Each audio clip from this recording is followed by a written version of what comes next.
podcast. We are happy to have you here today, and just wanted to tell you again about the mobility membership that we have on the website. That's what we're sponsored by, our own shit, obviously. And we now are even on Clubhouse. So if you're on there, check us out there. All right. We are happy to have with us Bernadette Henry from New York. I've spoken with her before on my YouTube channel, and she's just an incredible jump rope extraordinaire. But there's so much more to her, and we're happy to have her here to share with you her story, who she is, what she's doing, and how you might be able to get involved. All right, so you can go ahead and take it from here, Bernadette. Let them know who you are. Hello, and thank you so much for having me here. I am honored to be a part of your podcast. My name is Bernadette Henry of Make It Fun NYC, where I make jump rope and exercise as a whole more fun and exciting for anyone looking to live a healthy and active lifestyle. And right now, I'm pivoting and working with my overwhelmed moms over 40 that's just trying to make a jump in their lives. Physically, mentally, and emotionally. I'm also a mom of 3. 2 of my children are on the autism spectrum. I'm a wife. I have my business, and I work full-time as a mental health case manager. Ooh, bro, you see how she did that? We had to hire her for a consult for when we do that shit, because our shit don't come out like that. All right. Hey, that's professional level right there. Yeah. Drop it like it's hot, and it's like New York speed, because we real laid back out here. It comes with practice. I've been doing like so many interviews, so it just kind of comes with practice, like saying the same thing over and over and over again. So. Yeah, no doubt. How did you get into jumping rope? So So as a that? kid, growing up in the Bronx, Harlem, that's all we did in my days. I grew up in the 80s, and basically all we did was double dutch and straight rope games. So for lunchtime, for gym time, for like outside when, the kids didn't have the devices, that's all we did was go outside and do the 2 on time, don't be late, or like just the double dutch games. And I don't remember at what point I picked up a single rope, but my earliest remembrance was in the 6th grade where I was outside jumping rope. And I was trying to do a double under, and I kept falling on the floor. And my mom yelling out the window, like, stop. And I'm like, no, I got to get it, right? So that was my first memory. And then my second memory was in junior high school. So they had some random contests asking, like, we would win to see how many jumps you could get in a minute's time. So in a minute's time, I was able to do like 240 jumps. And those are like my 2 memories as a child. And then like going into adulthood at the age of 19, I used to hang out in Manhattan all the time. And me and my friend used to pass Equinox. So one day I was just like, yo, let's go check this out. And when I went inside, the schedule has said arrow box, arrow jump. So I'm like, hey, is this a jump rope class? And they said, yeah. And I was like, okay, cool. And I joined the gym that day. So, in my 19-year-old mindset at that time, I wasn't thinking about like working out, fitness, health, nutrition, none of that. It was just, okay, there was a jump rope class on the schedule, I'm going to join. And it just so happened that Michael Olajide Jr. was the instructor for that class. So I always tell people it's kind of like a Ty Bowish situation. So at the beginning of the class, the first 30 minutes was jump rope. And then like the second 30 minutes were like, punching and doing all the boxing maneuvers. And then there was also another middleweight boxer. Unfortunately, he's not here with us, after a coma. But Stephen Johnson, he saw me jumping. And even though I never took his class, he saw my passion, and he used to like work with me with developing my jump rope skills. So the 2 of them are responsible for developing my raw talent.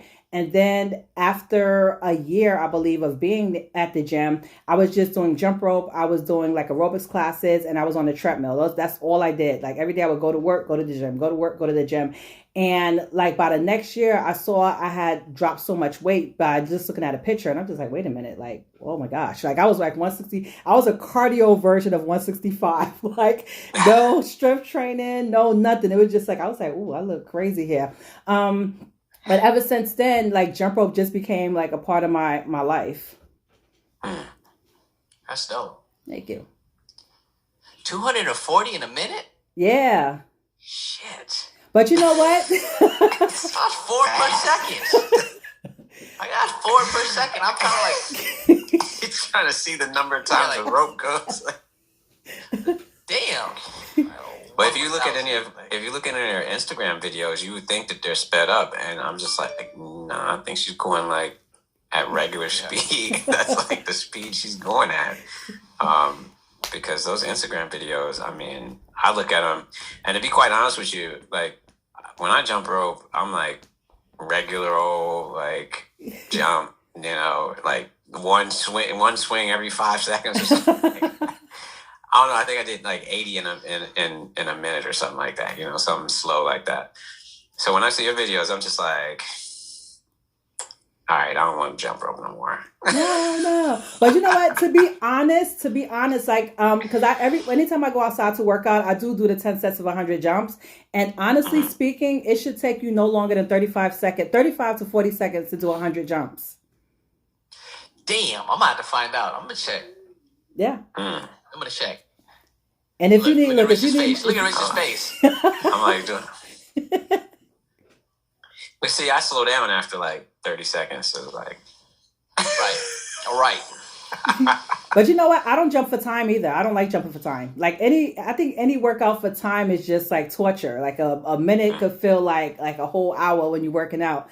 So me, I psych myself out by jumping for numbers. So I know that if it takes me 30 to 45 seconds, well, not even 45, it only takes me like 30 to 35 seconds to do 100 jumps. I already know if I do 10 sets, that's already 10 minutes. Right. Because and that includes the break, like the 15-second break in between each set. So it don't take that long. So as you were like learning like skills of jumping rope, like all the stuff that we see you do on social media, how much of a challenge was that? Was that frustrating? Was it something you picked up fairly quick because your double Dutch background? Like, how does that all play in together? I would definitely say that it just takes a lot of practice. For me, I have a specific style of jumping to music.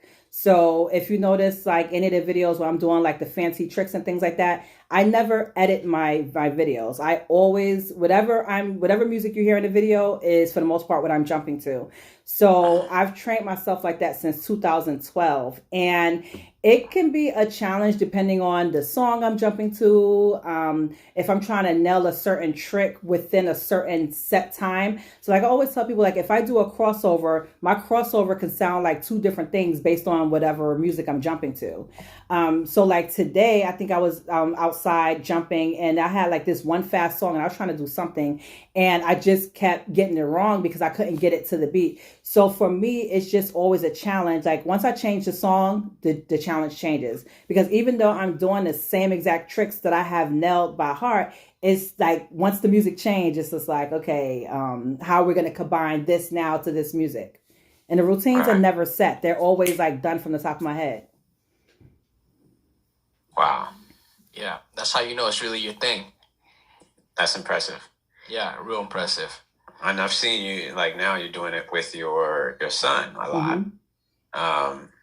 How's that been? Because that seems like a bonding activity. Yeah, he's actually been jumping since like 2 years old, since before he knew what jumping was. So it all started out with them just holding the rope and just doing like this. And I just, yeah, you got it. So he's been jumping a pretty long time, but now I'm trying to get him out there to do it more and practice it more because he's my legacy. What would you like? What tips do you have for somebody who's trying to get into jump roping? Like, was there something early on that you remember that was like an obstacle that you now have some sort of perspective on, or like, is there common things that people have issues with when they start trying? Or I would definitely say to make sure that your rope is sized correctly. I think that solves like almost 10 problems that people have. So if your rope is too long, your form is going to be off. And if your form is off, then you're more susceptible to injury. So a lot of times I can tell if a person's rope is too long because they're either holding their arms up or they're sticking their arms out. So definitely, and then they may be jumping too high because if the rope is too long, like the rope has to lag before you jump over it.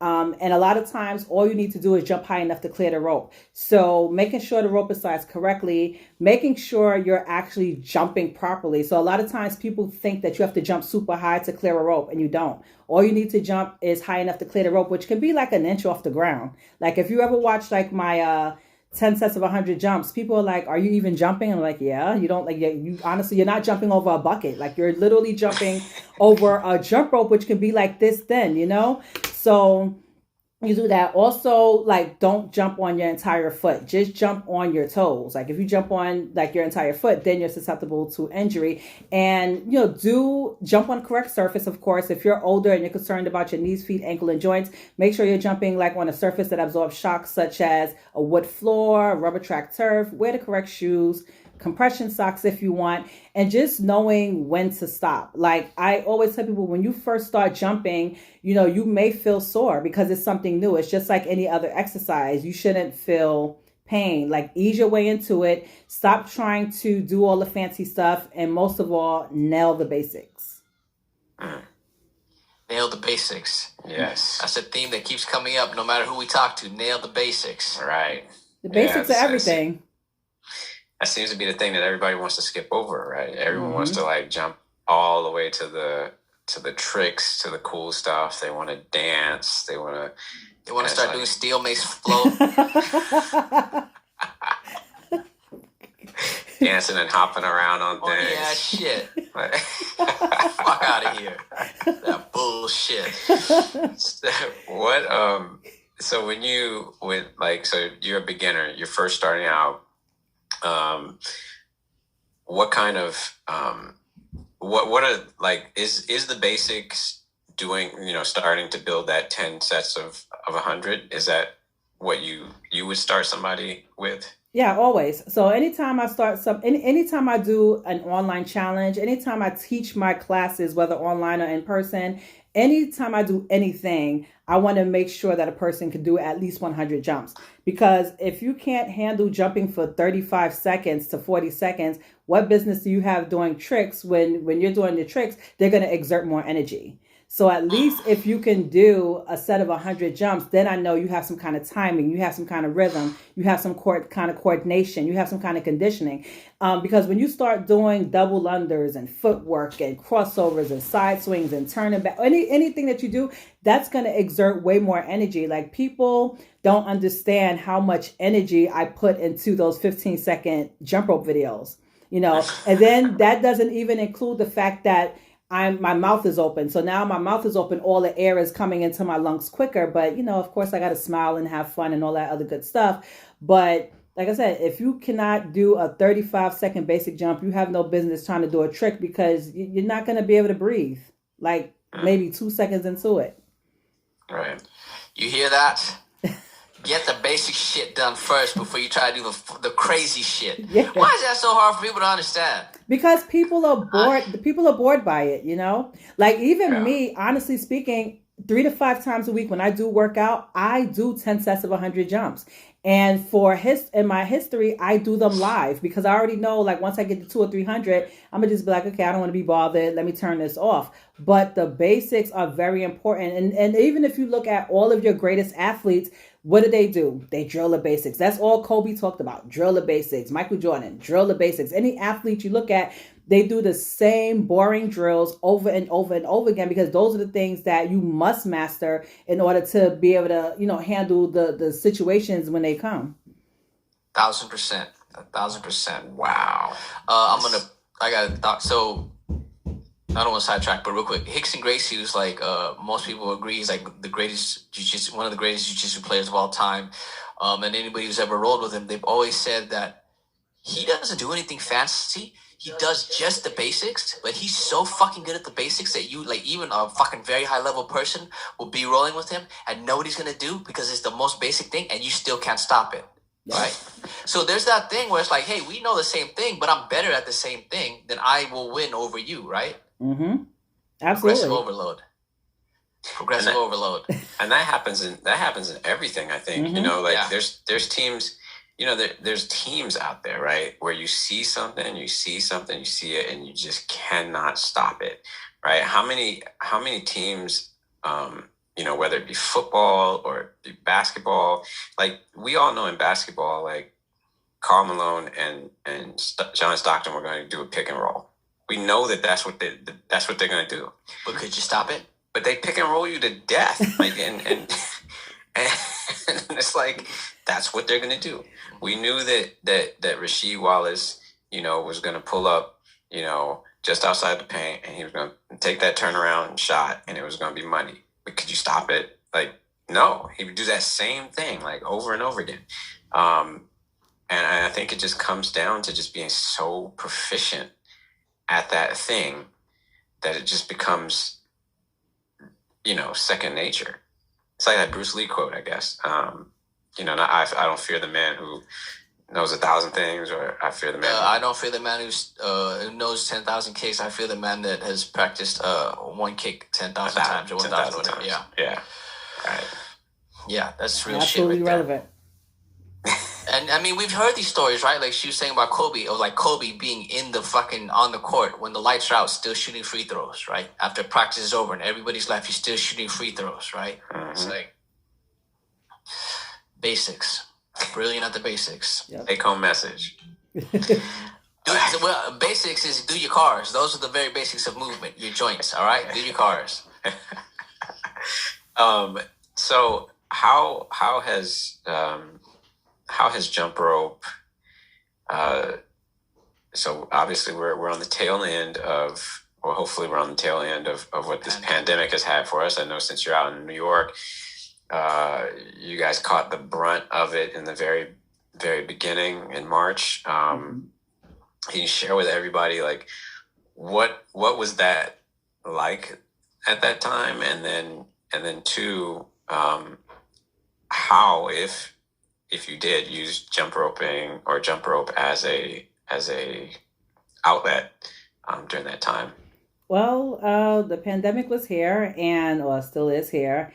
And we just did the things that we had to do. We had to start working remotely. The kids had to go to school remotely. And, the kids, they're still alive. So I did something good. They made it. They made it. Wow. We weren't sure for a minute, but they made it. All of them. All in one piece, yes. I commend all the parents who had to do this, had to work remotely and deal with the kids. It was very huge taking. So kudos to all of you parents out there. So what happened was in January, I was on 3 high blood pressure medications, right? And I said, I need to eliminate some of this medication. I don't want to be doing this for my life. And January, of course, is like before pandemic really hit. And I told myself, you know what? You're going to do 10 sets of 100 jumps at least 3 to 5 times a week. Because a lot of people see me online and they think that I just jump rope all day, every day. I don't have a life. And unfortunately, that's not the case. So I told myself, okay, you're going to start doing 10 sets of 100 jumps 3 to 5 times a week. That's it.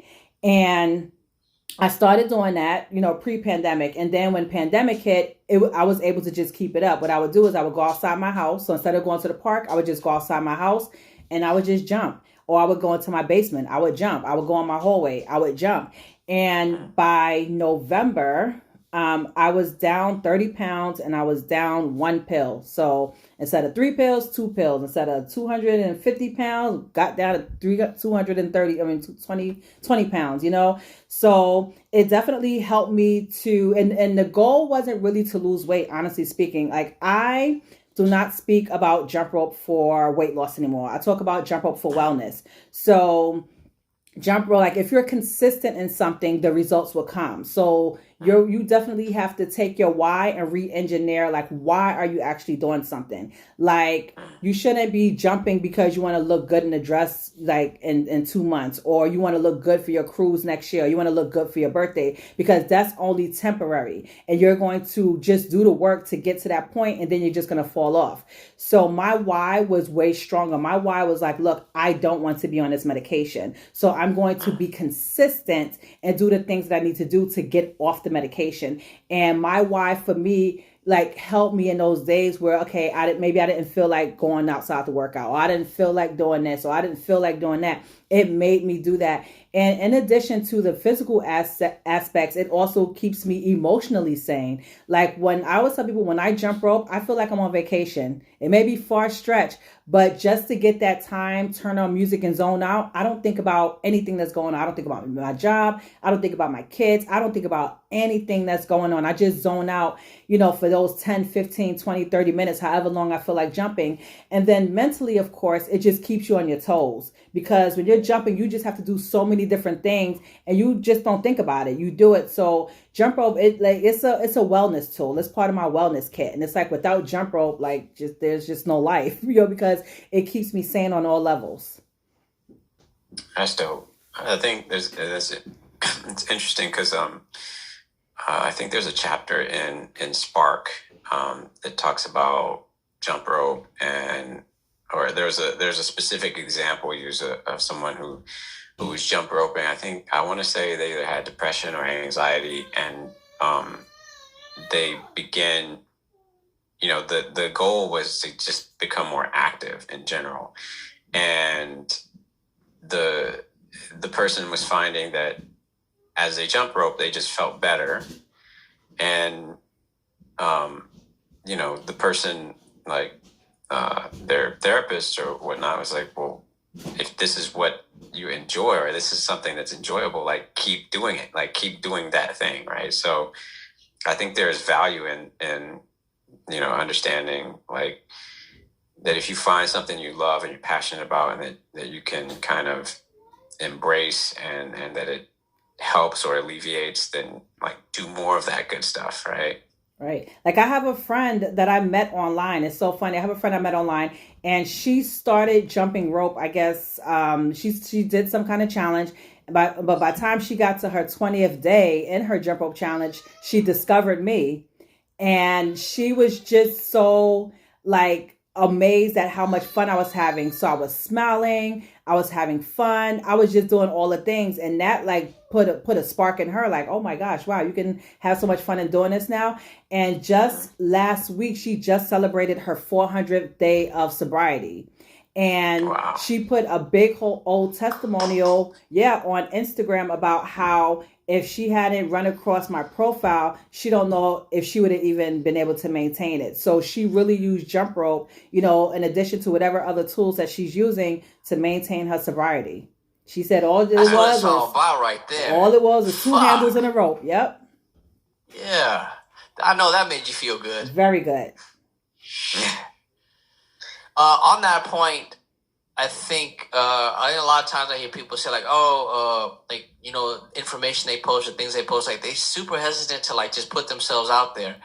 And I was that person before too, before I started using Instagram. But like somebody told me, it was like, you gotta understand, like something you do might help somebody else. Mm-hmm. So like you get on, like I think there are a bunch of people who get on Instagram and it's like they're fucking narcissists. Like it's all about them, right? Like, well, fuck, you give a fuck about what you eating. Shut the fuck up. Like, I see no hamburger. Like, we'll fucking take a picture. Anyway, so, but like that story right there is evidence of like, hey, if you are passionate about what you do and you truly believe in this stuff and you are authentic, like anything that you do might really help somebody else. And that is a fucking prime example of that. So if you got something you do, you're passionate about it, you know it helps people, like you need to put, like it's your responsibility to put it out in the world.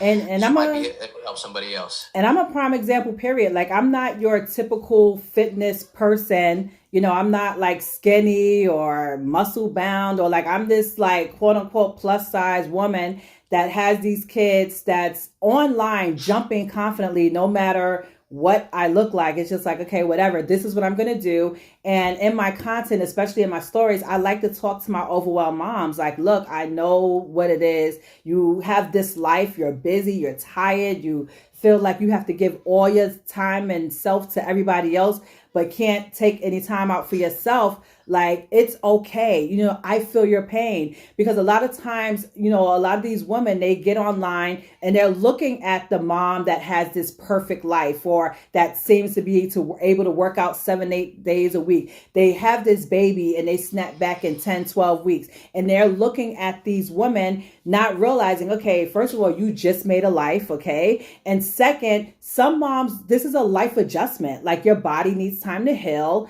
and you need time to like bond with this child. Your whole schedule is all jacked up. You may not have somebody to be able to watch the kids or cook your food or do the things. So stop beating yourself up for, just being human. And this is why I'm very authentic. I'm very transparent, because I want to give a real life version, and people on the other side will say, oh, you're just providing excuses. No, I'm not providing excuses. I'm just trying to let you know. Right. Yeah. I mean, on that note, because Casey, my wife, she everything you were just talking about, like all those like concerns and like being on yourself about, and like that you're providing different perspective for, like that is all stuff that literally, like she was seeing these people and she literally asked me, it's like, these people snap back so fast, this person lost his weight so fast and all these things. And I was like, babe, it's different. Like these fucking people might have people like doing, like they might have fucking what is the nannies and doulas and like fucking people preparing their food, and they got money to buy food instead of like having to cook if they need to, like all these fucking things that they're not telling you about, right? They're not telling you those things. Like they got help, they got family, they got money. Like that's not everybody, right? And that should not be the standard for everybody either. Like not everybody, like small, we know it's not a larger percent of the population that lives that life or has those resources, right? Right. So like the other side of it is so fucking important and so fucking true and real. Yeah, I think these people, like, it's interesting. Like, I think authenticity, people are craving that authentic experience. I think people are interested in people who keep it real and are like, yo, look, I eat donuts, right? Like, fuck, I just had some fucking bread. Like, I just had some bread. Oh my God, he had bread. He's not gluten-free? Oh my God. I mean... You eat carbs, bro? You eat carbs? It's like, wild. Carbs? Last time I had a carb was 2007. What happened?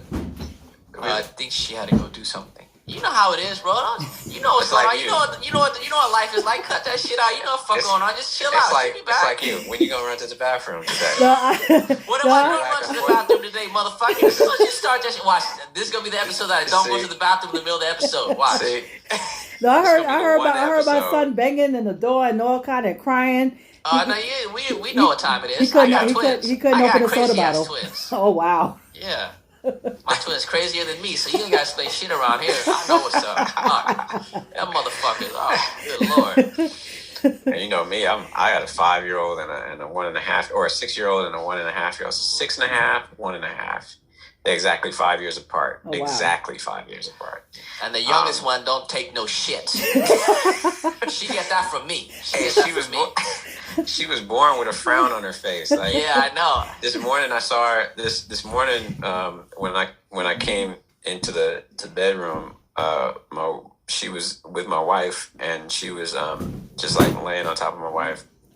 And a lot of times she gets like, she at least smiles. You know, she'll smile like, oh, you're here. Like, because a lot of times I'm not there in the morning. Like, I'm usually gone before she even wakes up a lot of times.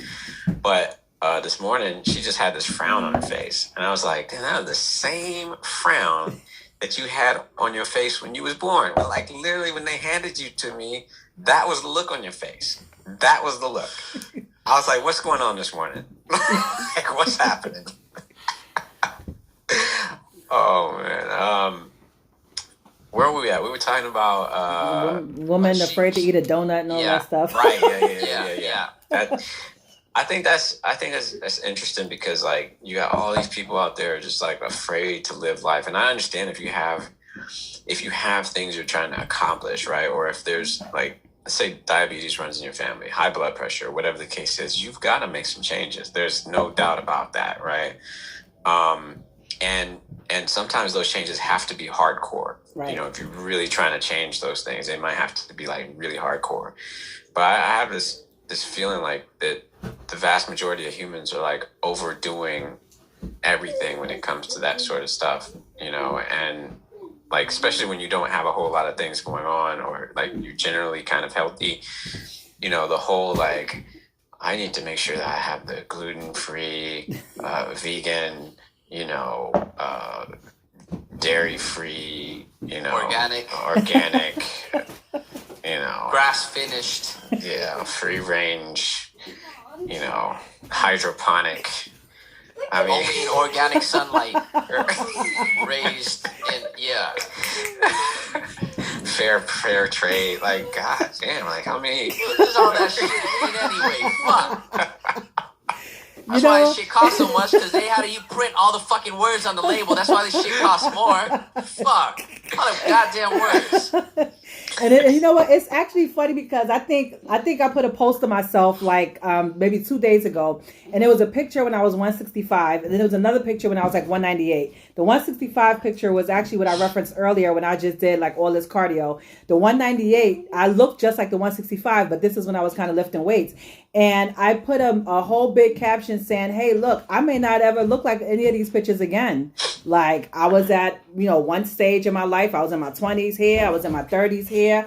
And, I didn't have half the responsibilities. And what I did in my stories is I kind of expounded on that. And I told people like, look, you're gonna get older, and as you get older, your responsibilities change, your body change. You have to be realistic. And I said, look, at this time when I was this way, I had time to spend in the gym. I had a personal trainer. I was eating like 2 ounces of chicken or 2 ounces of protein. That was very traumatic, but I did the things. And I said, a lot of y'all are looking at have these expectations, but y'all are not willing to work for it. I said, right now, I'm not willing to follow that perfect diet, or right now, I don't have a personal trainer. And I know that it takes a lot of work to get, a certain way. And a lot of people have these like expectations and they want to be these things. But are you willing to really like put in this kind of work to get that thing that you want? So really, telling women, look, accept yourself where you are, because if you cannot even accept yourself where you are now, when you get to that desired weight or that desired body type, you're not going to be happy. You're still going to be depressed. And then what's going to happen? You're going to gain it all back because you didn't shift your mindset, I think so. that's very important. That's a very important point. Like however you look, like we care about your health, right? Like Right. nobody should tell anybody like whatever message we're hearing from media or anywhere else, like how somebody looks. Like that's their business. Well, the only time that it should be anybody's concern is when it's a health issue, right? Because we care about everybody's health. But thinking that if you look a different way, you're going to be happier, like you feel something is missing, you sort of punish yourself for it to get yourself to look like a certain way, because like whoever or whatever thinks that like that's the goal is the appearance part. I saw that I know exactly what that means. Don't shit. It's all good. Like let them come in. Ask me all day.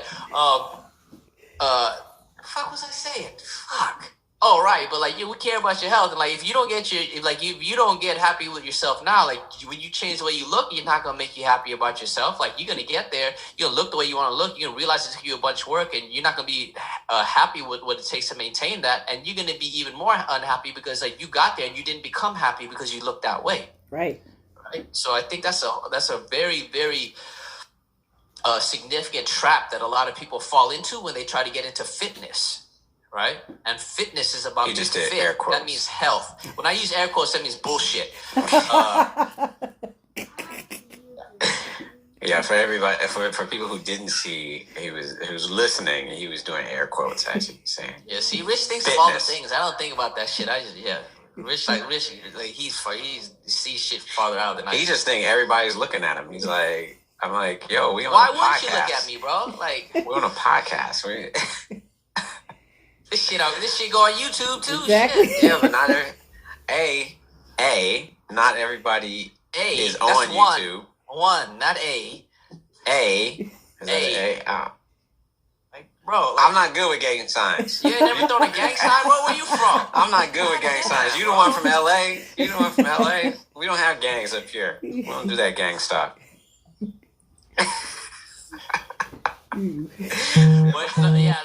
I didn't even think about it. People not going to see me, so it's a good thing Rich narrates. He just did air quotes again. He just did. That's air what I quotes. just said. I see said you I on didn't know when I was YouTube. doing this, bro. Well, get off my back, man.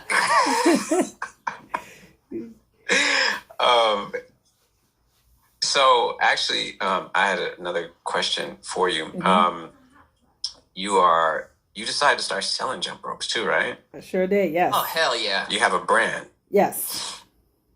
Tell them about the brand. Oh, Tell 'em Tell them about about the that brand. shit. Tell them about the brand. hey, Sell that shit. it's the Make It Fun freestyle jump rope. So basically, the jump rope that I use in all my videos, aside from the 10 sets of 100, for that I use a weighted rope.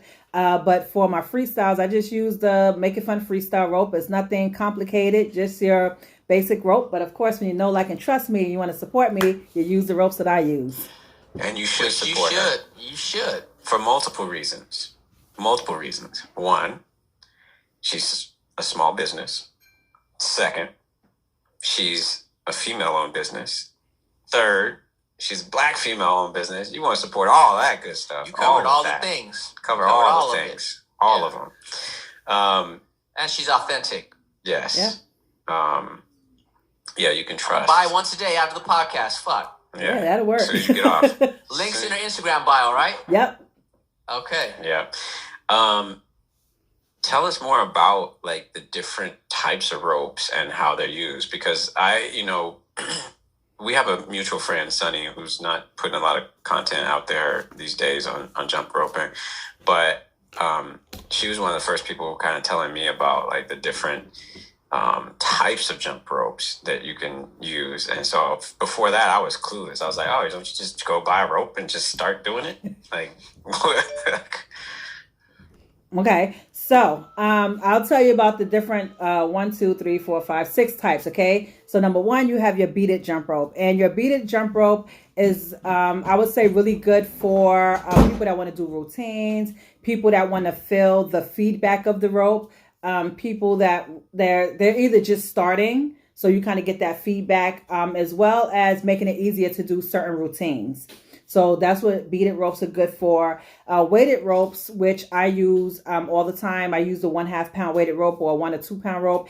And I usually use those for like my weight loss, for satisfying my resistance work for the day, and really keeping my muscles in check. So it's not, as big as like going to lift up weights and things like that. But if I'm swinging 1/2 pound around my body 1,000 times, that's a big deal. If I'm swinging like the 1 pound rope or the 2 pound rope around my body, 100 times, that's a big deal. So that's where the weighted rope come in. And no, when I say weighted rope, I'm not referring to a rope with weights in the handles. That's just not good, because the cable is going to still be thin and you're going to have an imbalance of weight. So the jump ropes that I use, the entire length of the rope is weighted. The cable wire, which is usually what you see in CrossFit, those are specifically for speed to get a double under. But my theory on that is if you have the proper form, you could do a double under with almost any rope. tell them about that. Number 4, the PVC, which is basically what I use for everything. When I do like my fun, my freestyles, all of that, I use the PVC or the regular rope. And then we have I would say a cotton or a leather rope that you see the boxers use. Don't use those because there is going to be a lag and it's going to be too slow. So my preferred favorites are the PVC and the weighted ropes. And which the one you sell is which class? Where would they be classified at? The PVC one is the one that I do sell, and then of course I'm an affiliate for the weighted rope that I use. Got it. Nice. Can you talk about double unders? Because my double unders suck. Double unders. Okay, so when you have your basic form of jumping rope, your basic form is basically only jumping high enough to clear the rope, knees slightly bent. Your arms should be to your body and you should be turning with your wrists, right?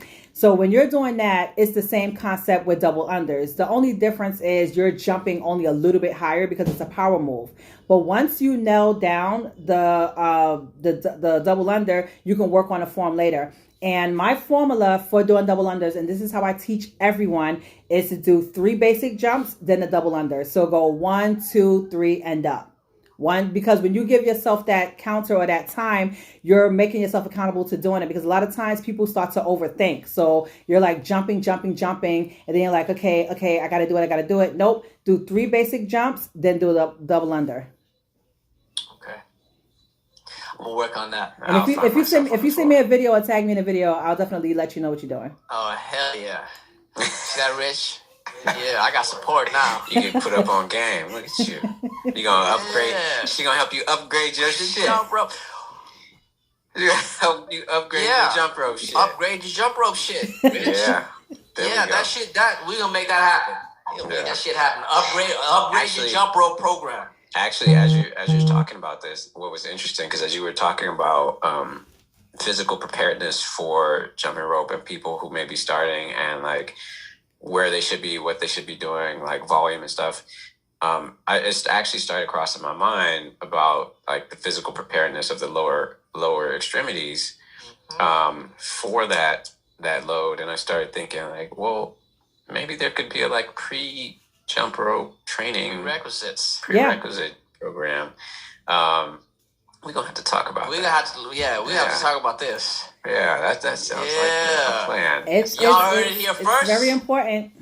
And let me tell you why it's important, because a lot of people always talk about the knees, right, when it comes to jump rope.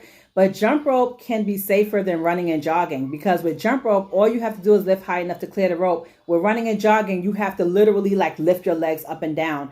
And, you know, a lot of people like don't realize that the knee is supported by other muscles. So your knee is supported by your glutes, your hips, your quads, and your hamstrings, right? As well as your calves. And me, physically, I go to physical therapy to make sure that I get the exercises needed to maintain myself. Like I am jumping with a torn meniscus and arthritis in my left knee, but you would never know, because I work with my doctors to do the things that I need to do to maintain that. So, of course, what y'all have going on is very good.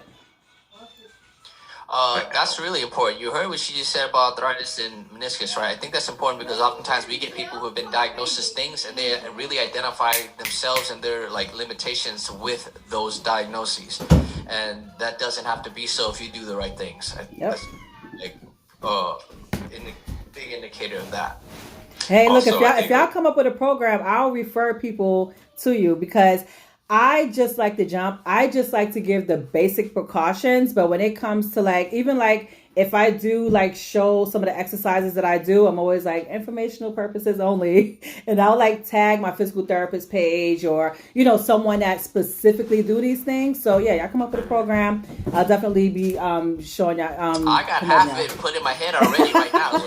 Seriously, I already got half of it in my head. You think I'm We're joking? on it. Like, yeah. Because I think we actually started talking about this sort of stuff like when the pandemic started, because we were like, you know what, this pandemic's going to start and everybody's just going to start doing whatever the hell they weren't doing before, and everybody's going to be hurt. You know, I'm going to do CrossFit in my basement now. Home CrossFit. Home What CrossFit. the fuck just happened? What? You know, you're going to have people that decide, oh, you know what, I'm Become a marathon runner. I'm going to become a runner now. I just want to run a marathon now. I don't know what's wrong with me. I started running every day, you know, for 3 weeks. And well, did you track how far you ran, or like, how did you start that out? Like, what? I just went till I got tired. Yeah, I just kept going. But did you think of what shoes did you decide to wear? Oh, just my regular shoes. I was barefoot running. What? Look, What? look. Have you ever been barefoot before? No. Oh, well, I mean, I wear my shoes in my house. Look, people going through a tough time, man. People going through a tough time. I gotta get them a pass, like. we just here to support. We kind of making fun of you, but we also here to support you. If that touched a nerve with you, please get in touch with us. We've got some things that might help. Refer it to our HR team. I want to see this. I want to see this home setup CrossFit thing that these people are doing.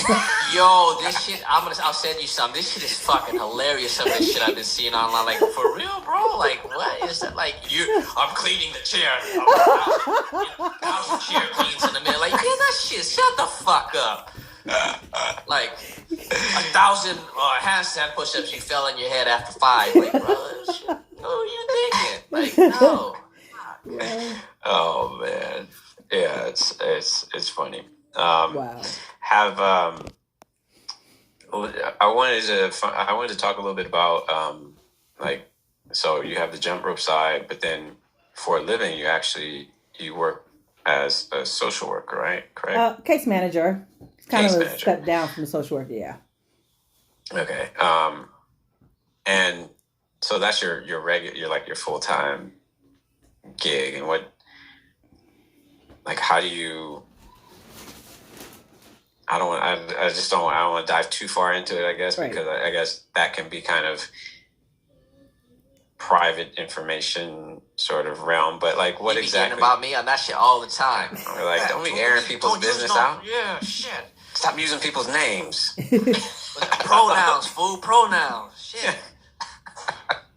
But what does that entail? Is that what you like? You went as a case manager. What types of things do you work on? Right. So basically, I work as a mental health case manager, and basically, the clients live at the highest level of independent care, which is called scattered site. And the clients live in their apartments, and basically, I go visit and just make sure that they're doing well, make sure that the apartment is still in good shape, it's clean. I provide referrals if they need referrals. If I see that they're having a mental crisis, I may refer them to the doctor, speak with their providers, and if they have some pressing issue, I'll listen. But also, too, they know that I'm not a therapist because I keep them boundaries like in check. I don't want to be sitting in nobody's house for 3 hours because, but basically, like really making sure that they're okay and building that relationship of trust and communicating with their other providers because. As a case manager, the thing I like about it is that we get to see them in their raw, authentic places, which is their homes. The social workers aren't going in their home, the doctors aren't going in their homes, like the Social Security Administration, like none of these people are going in their homes. So I always consider the case manager as the glue that holds all the pieces together because we see them, like I said, in their environment, and then we're able to connect with all the people that they do work with. How did you get into that type of work? I don't even know. I started out as I don't know. Like I started out as an assistant teacher, right? I was teaching like kindergartners, and this is before I had kids. I was like 19 years old at the time. And they it was just too much. Like they were like, Miss Robinson, she called me ugly. Are you ugly? No. Like, like Maybe a little, but it's okay. It's okay, baby. You're beautiful inside. Yeah, you're beautiful like on the yeah, inside. it was You crazy. good at jump rope. It's all right. So it's crazy. So then like in May before this, I think in like May before the school year ended, I ended up getting a job working with a company with the MRDD population. So that's like mental retardation, autism, and things like that. And once we went on summer break for the school, and like in New York charter schools, they don't pay you during the summer. Like that's the Board of Ed. So I had this part-time job. So what I ended up doing is I just ended up taking like full-time hours.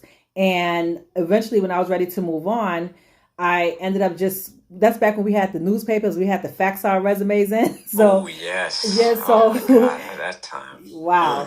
So I just went into so I used to go to the newspaper and just look up social services, and like I was just applying for jobs. And then like one day I got an interview I was working with people with HIV at the time.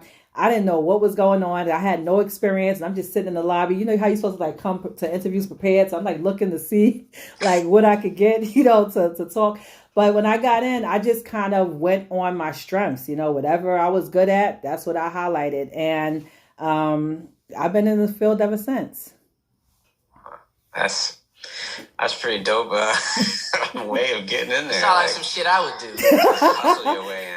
That's me. Like you like I was like that's what goes on in my head. We're like I'm just show up and do me.